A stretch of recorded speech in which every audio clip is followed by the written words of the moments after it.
ಈ ಮುಡ ಏನಾದರೂ ಜೋರಾಯ್ತಪ್ಪ ಅಂತಂದ್ರೆ ಈ ಸದ್ಯದಲ್ಲೇ ತನ್ನ ಮುಖ್ಯಮಂತ್ರಿ ಸ್ಥಾನವನ್ನು ಹೋಗ್ತಾರೆ ಅನ್ನೋಂಥ ಗಾಬರಿಯಲ್ಲೂ ಇದ್ರು ಅವರ. ಆದರೆ ಇದರಿಂದಾಗಿ ಮತ್ತಷ್ಟು ಮುಖ್ಯಮಂತ್ರಿ ಸ್ಥಾನ ಗಟ್ಟಿಯಾಗಿ ಮುಂದಿನ 2.5 ವರ್ಷ ಉಳಿಬೋದು ಅನ್ನುವಂಥ ಒಂದು ವಾತಾವರಣ ನಿರ್ಮಾಣ ಆಗಿದೆ. ಈ ಎಲ್ಲ ನೆಲೆಯಲ್ಲೇ ಸಿದ್ದರಾಮಯ್ಯನವರು ಇನ್ನು ಮುಂದಿನ ಹೆಜ್ಜೆ ಏನು ಇಡ್ತಾರೆ ಅನ್ನೋದು ಅದಕ್ಕಿಂತ ಹೆಚ್ಚಿಗೆ ಅಂದ್ರೆ ಈಗ ಎಲ್ಲರ ಕಣ್ಣ ಸ್ನೇಹಮಯಿ ಕೃಷ್ಣ ಅವ್ರ ಮೇಲೆ. ಇವರೇನು ಈಗಾಗಲೇ ಅವ್ರು ಮೌನ ವಹಿಸಿದ್ರೇನೋ ಅದು ಡಿಸಿಷನಿಗೆ ಬಂದ ತಕ್ಷಣ ಇಲ್ಲ ನಾನು ಮುಂದುವರಿತೀನಿ, ಅದನ್ನು ಪ್ರೂವ್ ಮಾಡಿ ತೀರ್ತೀನಿ ಮತ್ತು ಅವ್ರ ಶಿಕ್ಷೆ ಆಗು ಮಾಡ್ತೀನಿ ಅನ್ನೋಂಥ ಮಾತುಗಳನ್ನು ಮಾತಾಡೋದು ಅದನ್ನು ನೋಡಿದಾಗ ನಿಶ್ಚಿತವಾಗಿಯೂ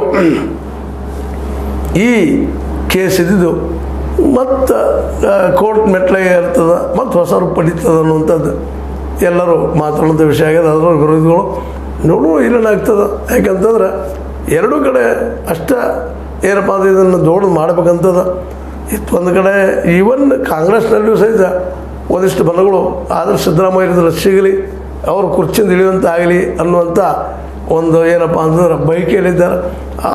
ಆ ಬೈಕ್ ಎಷ್ಟು ಮಟ್ಟಿಗೆ ಈಡೇರ್ತದೆ ನೋಡ್ಬೇಕು ಅದನ್ನು.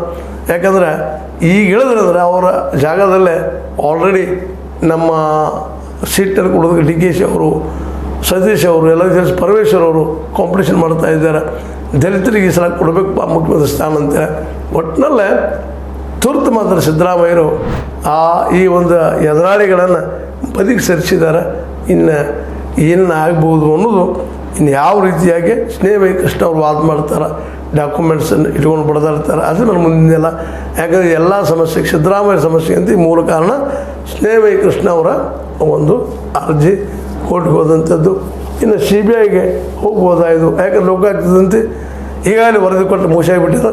ಅದಕ್ಕೆ ಇದು CBI ಮೆಟ್ಲು ಏರ್ಬೋದಾ ಇಲ್ಲ ಇಲ್ಲೇ ತಣ್ಣಗಾಗ್ಬೋದಾ ನೋಡೋಣ, ಇದನ್ನು ಕಾದೆಲ್ಲರೂ ಅಂತ ಹೇಳ್ತಾ ನಿಮಗೆ ಲೈಕ್ ಆಗಿರ್ಬೋದು, ಲೈಕ್ ಮಾಡಿ, ಶೇರ್ ಮಾಡಿರಿ, ಕಮೆಂಟ್ ಮಾಡಿ, ಜೊತೆ ಸಬ್ಸ್ಕ್ರೈಬ್ ನಿಲ್ಲಿಸಿಗೆ ಹೋಗ್ಬರ್ರಿ. S16 ನ್ಯೂಸ್ ಅರ್ಥಾತ್ ಸೀತಾರಾಮ್, ಇದು ಸತ್ಯದ ಕೈಗನ್ನಡಿ ವಂದನೆಗಳು.